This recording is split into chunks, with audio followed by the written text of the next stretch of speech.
So hello everyone, my name is Shubham Jagdish and welcome back to my YouTube channel. तो आज की class में हम लोग स्टार्ट करने जा रहे हैं बेटा चैप्टर नंबर 18 फ्रैंक की किताब से, और जिसका नाम है national income and circular flow of income.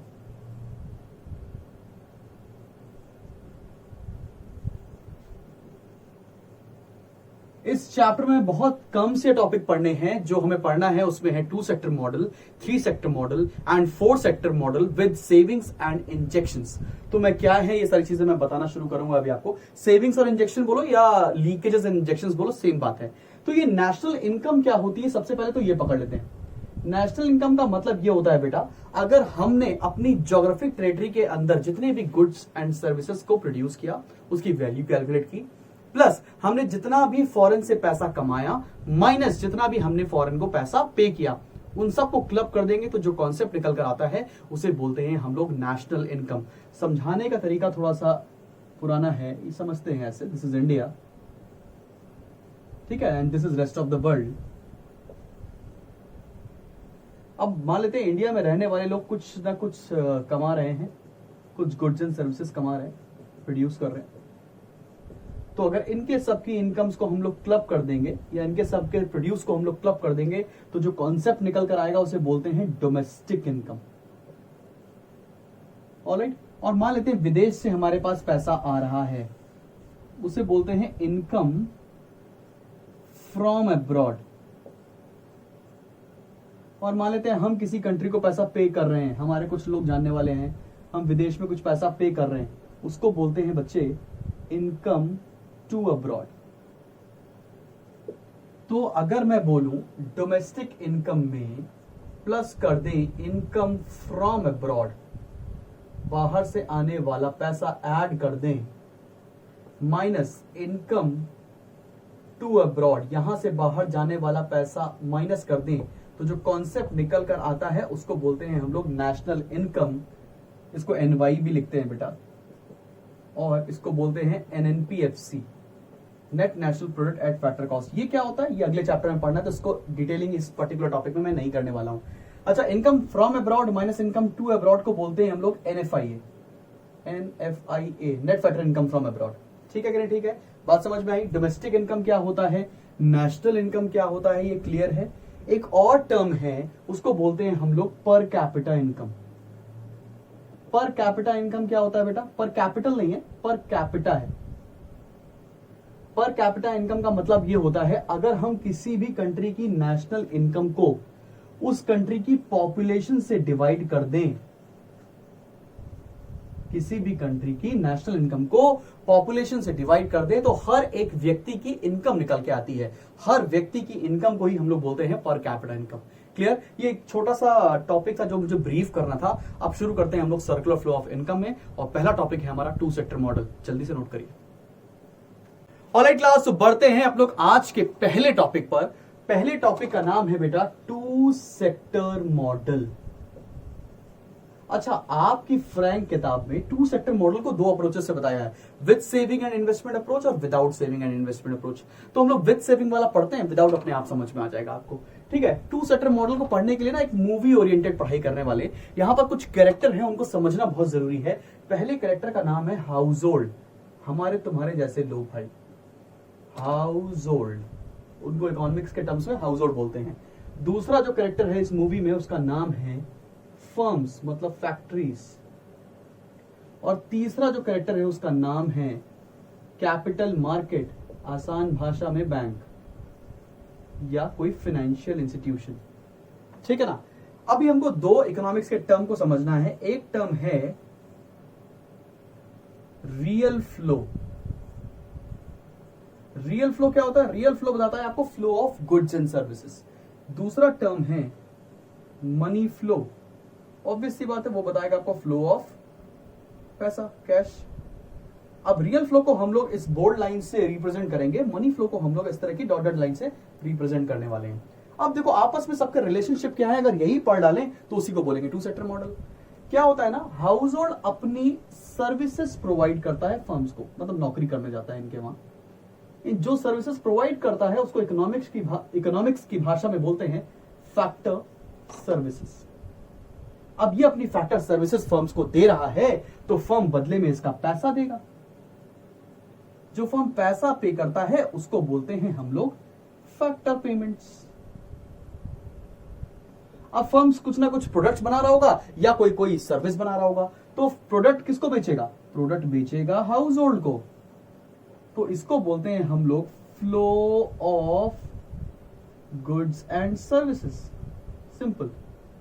अब अगर इन्होंने कोई गुड्स या सर्विस कंज्यूम की है तो ये बदले में पेमेंट करेंगे। किसको पेमेंट करेंगे? फर्म्स को। तो ये क्या लिखेंगे? Payment for goods and services. Clear? एकदम बात समझ में आ रही कि नहीं आ रही बात? अब हाउस होल्ड का फर्म से आपस में क्या रिलेशनशिप है ये समझ में आया? हाउस होल्ड वाले लोग जाके फर्म के यहां नौकरी करते थे तो बदले में पेमेंट मिलता था, उस पेमेंट को बोलते थे फैक्टर पेमेंट। अब हाउस होल्ड कोई अपना प्रोडक्ट बनाता था या सर्विस बनाता था तो वो सर्विस अपनी बेचता था, प्रोडक्ट बेचता था हाउस होल्ड को। हाउस होल्ड क्योंकि उसका प्रोडक्ट खरीदते थे तो बदले में उसको पेमेंट करते थे। सिंपल। अभी तक मैंने केवल यही बताया। अब बैंक से क्या रिलेशनशिप है? कैपिटल मार्केट को बैंक की तरह समझना। हाउस होल्ड के पास पैसा ज्यादा आता है तो वो सेविंग करता है बैंक के अंदर, और फर्म्स को ज्यादा इन्वेस्टमेंट चाहिए होती है, बोरोइंग करते हैं, उसको यहां पर लिखा हुआ है इन्वेस्टमेंट के नाम से। क्लियर कि नहीं क्लियर? ये सेविंग करता है और पैसे चाहिए होते हैं फर्म्स को, तो ये इन्वेस्टमेंट करता है। तो बैंक से क्या रिलेशनशिप है ये समझ में आ रहा है? कैपिटल मार्केट से क्या रिलेशनशिप है हाउस होल्ड के, और कैपिटल मार्केट से क्या रिलेशनशिप है फर्म्स के, ये समझ में आ रहा है? इसी को बोलते हैं हम लोग टू सेक्टर मॉडल। यही आएगा आपके पेपर में। अब बच्चों को समझ में नहीं आता लिखना कैसे है। आपको लिखना यह है कि पहले बताओ हाउस होल्ड क्या होते हैं, फिर बताओ कैपिटल मार्केट क्या होती है, फिर बताओ फर्म्स क्या होते हैं। पहले आपको ये डिफाइन करना पड़ेगा व्हाइल राइटिंग द आंसर। उसके बाद एक एक करके अपना रिलेशनशिप लिखो। हाउस होल्ड का फर्म से क्या रिलेशनशिप है वो पूरा एक्सप्लेन करो। हाउस होल्ड का कैपिटल मार्केट से क्या रिलेशनशिप है वो एक्सप्लेन करो। फिर कैपिटल मार्केट्स का आपस में क्या रिलेशनशिप है वो भी एक्सप्लेन कर सकते हो। क्लियर है नहीं क्लियर? अगर आपने हाउस होल्ड के बेसिस लेकर आपने सब कुछ एक्सप्लेन कर दिया है तो कुछ और एक्सप्लेन करने के लिए बाकी नहीं है, और आंसर पॉइंट में लिखिएगा। समझ में आ रही कि नहीं बात? वैसे इसका आंसर मैं आपको इंस्टाग्राम हैंडल पे बहुत जल्दी देने भी वाला हूं। ठीक है, तो जल्दी से नोट करो। बढ़ते हैं हम लोग थ्री सेक्टर मॉडल पर। और एक क्लास तो बढ़ते हैं नेक्स्ट टॉपिक पर, जो कि है हमारा थ्री सेक्टर मॉडल।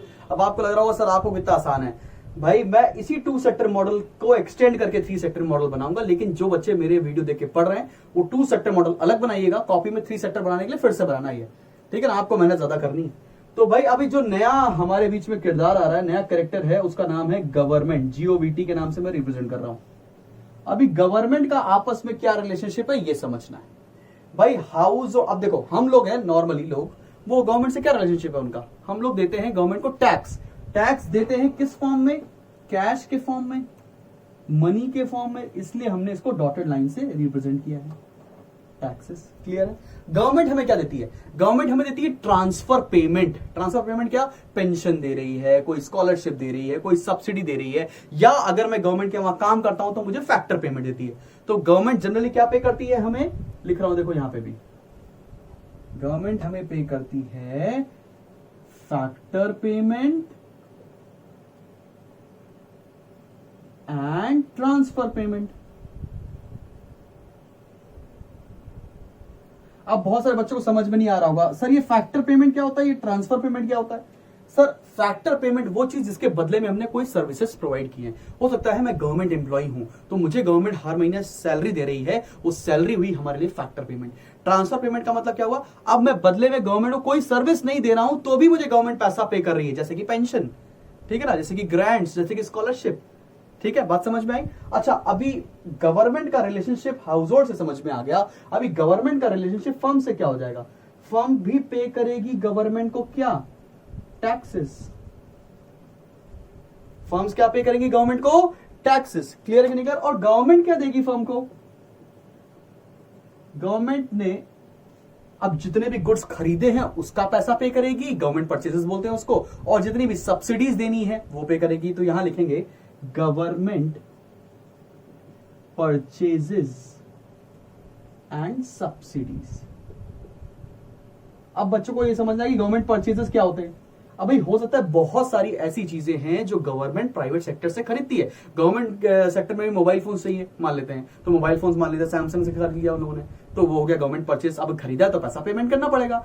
और सब्सिडीज क्या, बहुत सारा पैसा जो रिबेट की तरह गवर्नमेंट किसी भी प्राइवेट सेक्टर को प्रोवाइड करती ताकि वो बिजनेस कर सके, उसको बोलते हैं सब्सिडीज। जैसे हम लोग के घर में सब्सिडी कैसे आती है, वो सिलेंडर के थ्रू जो आपने छोड़ रखी है अब।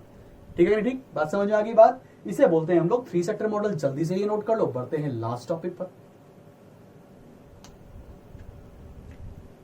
ऑलराइट क्लास, तो बढ़ते हैं हम लोग 4 सेक्टर मॉडल की तरफ। अभी 3 सेक्टर में ही एक्सटेंड कर दूंगा 4 सेक्टर। और नया जो प्लेयर आया है यहां पर, उसका नाम है रेस्ट ऑफ द वर्ल्ड, जिसको मैंने रिप्रेजेंट किया है ROW से। अभी रेस्ट ऑफ द वर्ल्ड का रिलेशनशिप हाउस होल्ड से क्या है और रेस्ट ऑफ द वर्ल्ड का रिलेशनशिप फर्म से क्या है, जल्दी से देखते हैं। बहुत स्लोली पढ़ाने वाला हूं, ठीक है। अभी मान लेते हैं हाउस होल्ड ने कुछ सामान इंपोर्ट करा था। मान लेते हैं हाउस होल्ड ने आईफोन खरीदा था यूएस से, ठीक है। तो बदले में क्या देना पड़ेगा आपको, जो भी आपने इंपोर्ट किया है उसके पैसे पे करने पड़ेंगे। उसे क्या बोलेंगे, पेमेंट फॉर इंपोर्ट्स। क्या बोलेंगे, पेमेंट फॉर इंपोर्ट्स। क्लियर है, पहला रिलेशनशिप समझ में आया हाउस होल्ड और रेस्ट ऑफ द वर्ल्ड का। और रेस्ट ऑफ द वर्ल्ड क्या देती है, फॉरेन रेमिटेंसेस। क्या पे करती है, फॉरेन रेमिटेंसेस। ऑलराइट, क्लियर है कि नहीं क्लियर, ठीक। तो अभी फॉरेन रेमिटेंसेस क्या होते हैं, हो सकता है कि मैं किसी एमएनसी में काम करता हूं, वो मुझे पैसा देता हूं। हो सकता हूं मैं किसी एमएनसी से रिटायर्ड हूं तो वहां से पेंशन मिलता हो सकता है कोई गिफ्ट्स मिलते हैं, कोई ग्रांट्स मिलते हो, कोई स्कॉलरशिप मिलती हो, फॉरेन की कंट्री हमें पे कर रही है, तो वो सब किस में आ जाएगा, फॉरेन रेमिटेंसेस में, ठीक है। अभी रेस्ट ऑफ द वर्ल्ड का फर्म से क्या रिलेशनशिप है, ठीक है। रेस्ट ऑफ द वर्ल्ड का हाउस होल्ड से आपको समझ में आ गया, रेस्ट ऑफ द वर्ल्ड का फर्म से क्या रिलेशनशिप है, जल्दी से देखते हैं। अगर फर्म ने कुछ एक्सपोर्ट किया होगा तो rest of the world payment करेगा, इसे बोलेंगे रिसिप्ट फ्रॉम एक्सपोर्ट्स। मान लेते हैं इंडियन कंपनी ने किसी फॉरेन कंट्री में कुछ सामान एक्सपोर्ट किया तो बदले में वो फॉरेन कंट्री पैसा पे करेगा, उसे बोलते हैं हम लोग बच्चे क्या, रिसिप्ट फ्रॉम एक्सपोर्ट्स। और अगर मैंने कुछ इंपोर्ट किया था तो मैं उसके पैसे पे करूंगा, उसे क्या बोलेंगे, पेमेंट फॉर इंपोर्ट। सिंपल। तो एक इंडियन कंपनी और फॉरेन कंपनी के बीच में आपस में केवल इंपोर्ट एक्सपोर्ट का ही रिलेशनशिप होता है। अगर एक्सपोर्ट किया तो वो पैसा देंगे, अगर इंपोर्ट किया तो हम पैसा उनको पे करेंगे। तो भाई आपको 4 सेक्टर मॉडल लिख कर आना पड़ेगा, पेपर में 110% आने ही वाला है। आउट ऑफ या तो 3 सेक्टर मॉडल आएगा या 4 सेक्टर मॉडल आएगा। अब इसमें एक और चीज पढ़ते हैं भैया, एक टर्म होता है लीकेज। लीकेज का मतलब क्या होता है, लीकेज का मतलब होता है सेविंग, इकोनॉमी से पैसा निकल जाना लीकेज है। और एक टर्म होता है इंजेक्शन। इंजेक्शन का मतलब क्या होता है, इन्वेस्टमेंट। इकोनॉमी में पैसा आना इंजेक्शन कहलाता है। क्लियर, समझ में आ रही कि नहीं बात। और आपस में रिलेशनशिप भी समझ में आ रहे हैं। अगर 4 सेक्टर मॉडल आया तो आंसर कैसे लिख के आने वाले हो बेटा, अगर 4 सेक्टर मॉडल आया तो पहले बताओगे हाउस होल्ड क्या होता है, फर्म्स क्या होती हैं, गवर्नमेंट क्या होती है, रेस्ट ऑफ द वर्ल्ड क्या होती है। फिर एक एक करके रिलेशनशिप, हाउस होल्ड का फर्म से रिलेशनशिप, हाउस होल्ड का गवर्नमेंट से रिलेशनशिप, ठीक है, और हाउस होल्ड का रेस्ट ऑफ द वर्ल्ड से रिलेशनशिप। पहला रिलेशनशिप ये हो गया। दूसरा क्या बताओगे आप, फर्म का रेस्ट ऑफ द वर्ल्ड से रिलेशनशिप और फर्म का गवर्नमेंट से रिलेशनशिप। ठीक है कि नहीं, ठीक समझ में आया। इतना आंसर लिखकर आएंगे तब आपका कहीं जाकर आंसर पूरा होगा। साथ में आप लीकेज भी बताएंगे क्या होता है और इंजेक्शन भी बताएंगे क्या होता है। इस पर्टिकुलर चैप्टर में केवल यही चीज आ रही है, इसके अलावा और भी कुछ पढ़ने की जरूरत हमको नहीं है। अगले चैप्टर का वीडियो 1 या 2 दिनों में आ जाएगा। जिन्होंने मेरा चैनल अभी तक सब्सक्राइब नहीं किया, सब्सक्राइब कर लो और बेल आइकन प्रेस कर लो ताकि जैसे ही नया वीडियो आए आपको सबसे पहले पता चल जाए। जिन्होंने व्हाट्सएप ग्रुप ज्वाइन करना है मेरे को इंस्टाग्राम पर DM करो बहुत जल्दी से। ऑलराइट क्लास, इस पर Shubham Jagdish signing off. Thank you.